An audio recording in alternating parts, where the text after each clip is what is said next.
Assalamualaikum warahmatullahi wabarakatuh. Alhamdulillah wa syukurillah la haula wa la quwata illa billah. Asyhadu an la ilaha illallah wahdahu la syarikalah wa asyhadu anna Muhammadan abduhu wa rasuluhu la nabiyya ba'dah.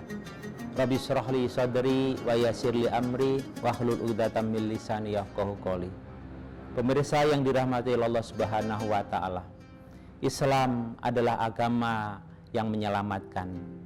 Islam adalah agama yang indah. Islam adalah agama yang mengajarkan keindahan, dan Islam adalah mengajarkan kepada hidup yang sehat.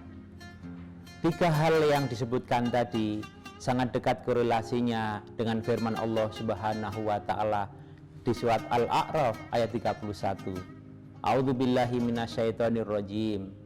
Ya bani Adama khudhu zinatakum inda kulli masjidin wa kulu wasrabu wa la tusrifu innahu la yuhibbul musrifin. Hai Bani Adam, pakailah pakaianmu yang indah setiap memasuki masjid. Makan dan minumlah, jangan berlebih-lebihan. Sesungguhnya Allah tidak menyukai hal yang berlebih-lebihan. Pemirsa yang dirahmati Allah Subhanahu wa taala, firman Allah Subhanahu wa taala yang telah disebutkan tadi mengajarkan kepada kita yang pertama adalah bagaimana tata kesopanan dan adab kita ketika kita masuk ke dalam masjid. Menggunakan pakaian yang indah dalam arti suci, bersih, dan menutup aurat. Ketika makan dan minum, Allah mewajibkan kepada kita untuk tidak makan berlebih-lebihan. Sejatinya adalah Allah Subhanahu wa taala menganjurkan kepada kita, mewajibkan kepada kita untuk hidup sehat. Makan yang berlebih-lebihan, minum yang berlebih-lebihan, ketika kita masukkan ke dalam tubuh, itu akan menjadikan tubuh kita adalah bank sampah dari makanan yang tidak dibutuhkan oleh tubuh kita. Karena sejatinya tubuh kita ini hanya membutuhkan asupan yang cukup dibutuhkan oleh tubuh kita. Karena itu jamaah yang dirahmati oleh Allah Subhanahu wa taala, Rasulullah telah mengajarkan kepada kita bagaimana untuk tidak makan dan minum berlebih-lebihan.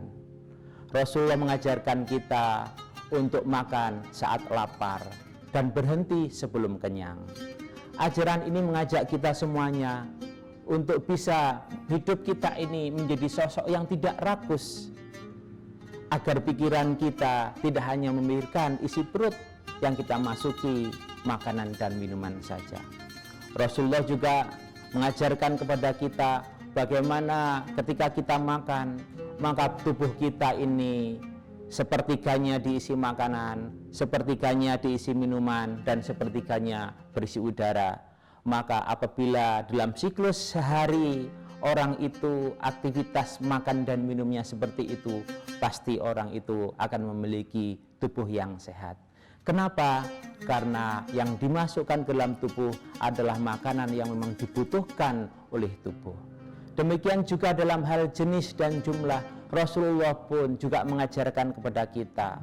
Di antaranya adalah Rasulullah tidak pernah memakan makanan yang mencampurkan hewan dari laut dan hewan dari darat. Secara medis ini memang perlu dibedah. Kenapa dua hewan dari dua habitat yang berbeda ini tidak pernah diasup oleh Rasulullah ketika Rasulullah makan? Maka bisa jadi ketika dua makhluk hidup yang berasal dari dua habitat yang berbeda, yang satu berasal dari habitat yang kadar garamnya tinggi, yang satu berasal dari habitat yang kadar garamnya rendah, dicampur dalam satu menu, bisa jadi itu berdampak secara medis dalam tubuh kita. Dan ini peluang untuk kajian medis di masa yang akan datang. Jamaah rahimakumullah, ketika kita makan dan minum, kenapa tidak boleh berlebih-lebihan, baik jenis maupun takarannya? Karena tubuh kita ini sudah memberikan sinyal-sinyal. Ketika tubuh kita ini kelebihan makanan, maka makanan yang lebih itu akan ditampung oleh tubuh kita sebagai cadangan makanan. Ya, kalau cadangan makanan yang ditampung dalam tubuh kita adalah cadangan makanan yang menyehatkan tubuh kita. Tapi kalau sebaliknya, dari asupan makanan yang kita masukkan itu, timbunan makanan itu justru tidak menyehatkan tubuh kita, yang terjadi adalah kita sedang menanam penyakit dalam tubuh kita yang berasal dari makanan dan minuman. Karena itu ajaran Rasulullah bagaimana memanage sebuah proses makan dan minum supaya tidak berlebihan ini sangat erat dengan perintah Allah di firman yang telah disampaikan tadi. Saat ini kita hadir di tengah-tengah situasi pandemi COVID-19 ini bersama dengan hadirnya bulan suci Ramadan.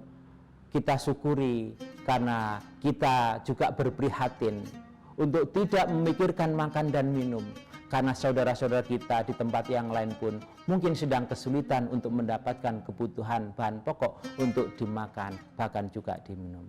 Karena itu ajaran puasa yang kita dapatkan dengan berpuasa Ramadan ini banyak sekali hikmahnya terkait bagaimana kita memanage pola makan untuk tidak berlebih-lebihan.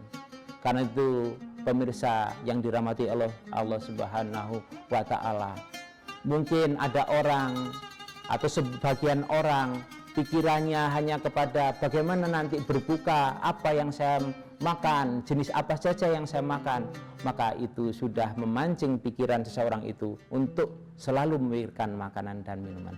Puasa tidak hanya menjaga kita dari menahan lapar dan dahaga, tapi sisi lain bagaimana kita mengasup asupan yang dibutuhkan oleh tubuh kita itu dalam kadar yang dibutuhkan oleh tubuh kita.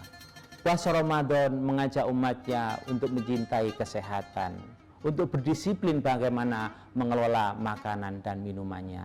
Karena itulah Rasulullah mengajarkan juga kepada kita bagaimana berbukanya Rasulullah SAW. Rasulullah selalu berbuka dengan memakan 3 butir kurma dan 1 gelas air zam-zam. 3 butir kurma yang didar oleh Rasulullah ini telah menggantikan seluruh energi yang perlu pakai sehari. Karena di dalam 3 butir kurma ini terkandung glukosa yang sudah cukup untuk mengganti kehilangan energi yang digunakan oleh Rasulullah SAW. Karena itu pola makan yang kita bisa tiru adalah seandainya tidak memiliki kurma di rumah, maka berbuka puasa kita adalah dengan meminum minuman yang manis yang di dalamnya ada kadar glukosa yang bergizi tinggi, sehingga ketika sudah kita asup akan menggantikan, insya Allah akan menggantikan seluruh energi yang kita buang selama sehari.